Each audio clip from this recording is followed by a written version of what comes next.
So ayun po no, what's up sa inyo dyan mga lai. So for today's video is gagawa tayo ngayon ng Ninjago.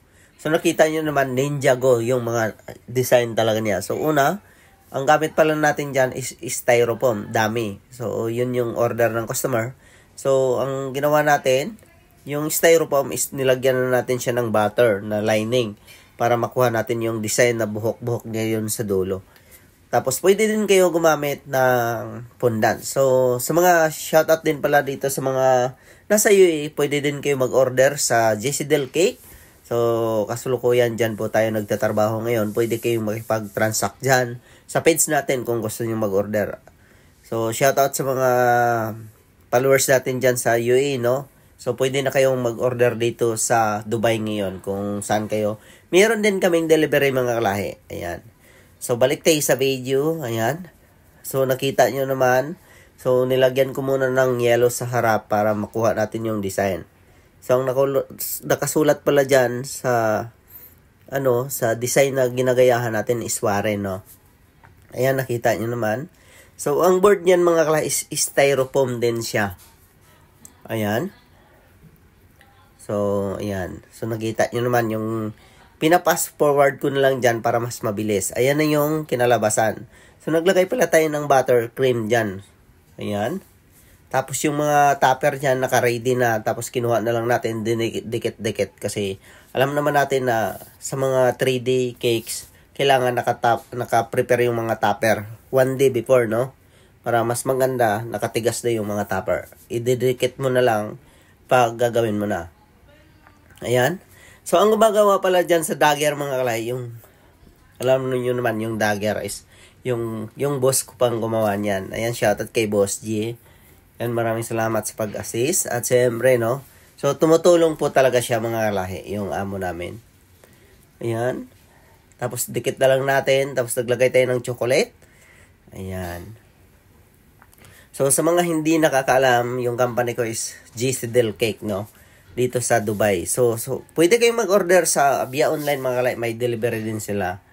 Ayan. So, piniprepare pala namin dito ni Chef Pat yung mga design, no? Ayan, oh. Siya pa yung nagkabit sa iba. Ayan.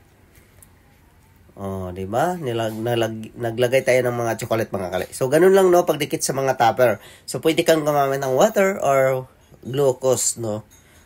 So, ang nilagay natin dyan, chocolate, para hindi talaga siya malaglag kahit tag-init. Yan. Tapos yung design niya sa taas. At siyempre, ayan. So, ganun lang. Tapos, naglagay tayo ng wire dyan sa likod para hindi siya matutumba. Tapos, naglagay tayo ng chocolate. So, ganun lang siya mga kalahi, no? Actually, itong cake dito, kung hindi ka nakapag-prepare sa mga topper, is matagal talaga siya kasi nga, 3D siya, no, yung design niya. So, nakita naman natin yung design. Ayan. So, habang ginagawa ko palang cake na to, mga kalais, ang dyan din si Chef Kate, no. Ayan. So, ganun lang, no. Naka-prepare na talaga siya.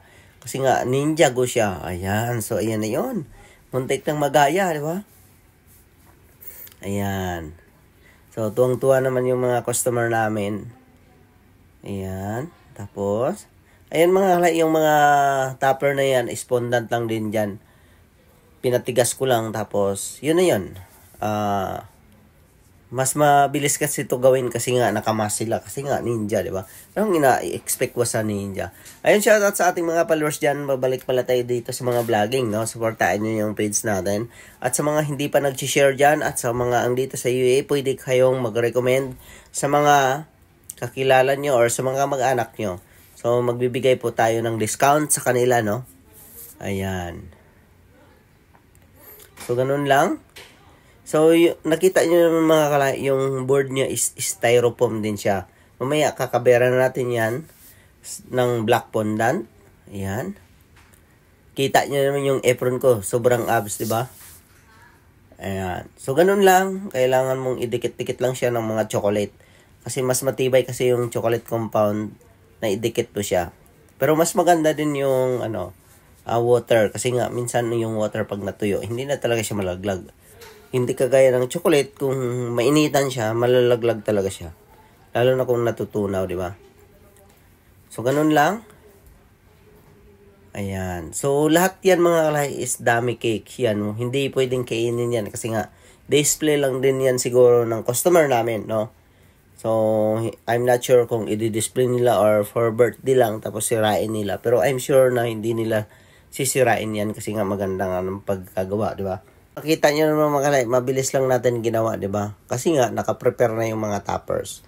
Actually, ganoon naman talaga dapat yung mga 3D cake, no? Advance yung paggawa ng topper para hindi malilate yung mga orders. Ayan. So, ganun lang. So, actually, itong mga 3D cake is medyo mahirap to gawin. Hindi naman siya mahirap. It's take time lang talaga siya. Ayan. So, ganun lang. Dikit-dikit mo lang siya. Kasi nga nakaprepare na yung mga niya design. So, ayan na yung mga kalay, di ba? Kuha na. Similar naman siguro, di ba? Ayan, di ba? Okay. Tapos, dikit mo yung mga pangalan. Yung mga pangalan pa lang mga kalay is naglagay tayo ng white chocolate din. Ayan. Tapos, steak, no? So, may wire po yan mga kalay para hindi talaga siya malalaglag. So, naka-front cam tayo, kaya baliktad yung mga liters. Dapat pala hindi tayo naka-front cam dyan, no? Kasi pag naka-front cam talaga yung cellphone, at siyempre, asahan mo talaga baliktad. Ayan. Okay. So, gumamit pala tayo ng dyan mga wire pala yung gamit natin dyan, hindi stick. Tapos, binaon natin sa styro. At siyempre, mabilis lang naman ibaon talaga yung styrofoam.